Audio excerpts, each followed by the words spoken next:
Gündelik yaşamdan çalışma, iş stresi derken insanların psikolojik çöküntüsü çok kolay oluyor. Sizin var mı tavsiyeniz, bitkisel bir çözümünüz psikolojik Tabii çöküntüye? ki var. Olmaz olur mu? Şimdi bu sarı kantaron, şu otu, bu da ekstraktından elde edilen kapsülü. Bunun birleşiminde hiperisin, hiperforin gibi etken maddeler var. Bu beyinde serotonin, noradrenalin, dopamin, glutamat gibi hormonların salgılanmasını artırır. Ama bitkinin tozunu kullanırsanız etken madde %1. Özünü kullanmamız lazım, değil mi? Ekstra, evet, özünü kullanırsanız etkisi %95. Tozunu kullanırsanız etkisi %1. Sarı kantaron anlatıyorum, vatandaş diyor ki ya ben kullandım da bana bir faydası olmadı. Çayıyla olmaz. Depresif rahatsızlığı olan kişi, birinci, ikinci derecede depresyon olan bir kişi çayı içe iyileşmiş. Ekstraktını kullanacak, özünü kullanacak. Şimdi bir beyefendi ağrı kesici kullanmış, antibiyotik kullanmış. Böyle depresyona girmiş. Hatta şurada şu şakakları içine çökmüş adamın. Parmağı şöyle içine girecek kadar. Dokuda yıpranma olmuş. Sinirler yıpranmış. Ben aradı, dedik ya psikolojim çok bozuk. Şöyle durum var, böyle durum var. İşte yorgun, halsiz, dermansız, bitkin. Panik yok dedik. Bakalım ne olacak. Biz ona iksir, aloe vera, sarı kantaron psikoloji düzelsin diye gönderdik. Ama uzun süre 6 ay kullandı. Elhamdülillah bütün rahatsızlarından kurtuldu. Ben aradı.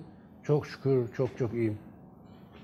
Yani her türlü rahatsızlık iyileşmesi mümkün. Önemli olan doğru yerde, doğru zamanda doğru ürünü kullanacaksın.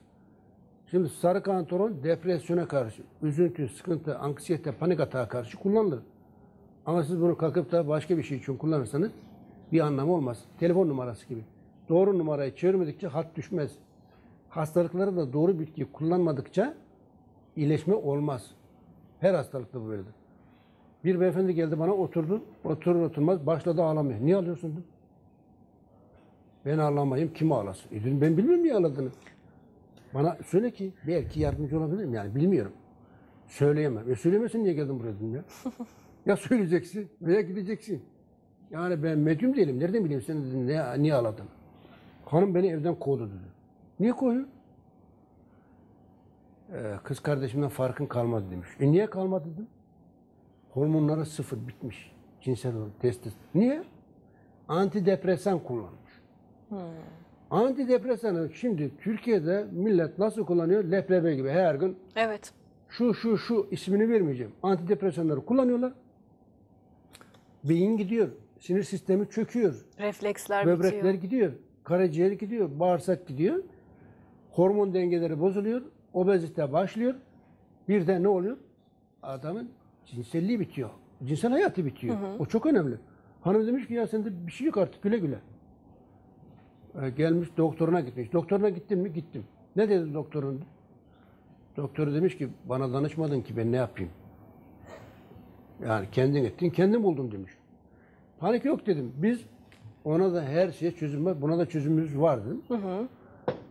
Çoban çökerten var. Bu beyinde hipofiz bezesinin luteinizan hormonu salgılamasını artırır. Tribulus denir Latincesi.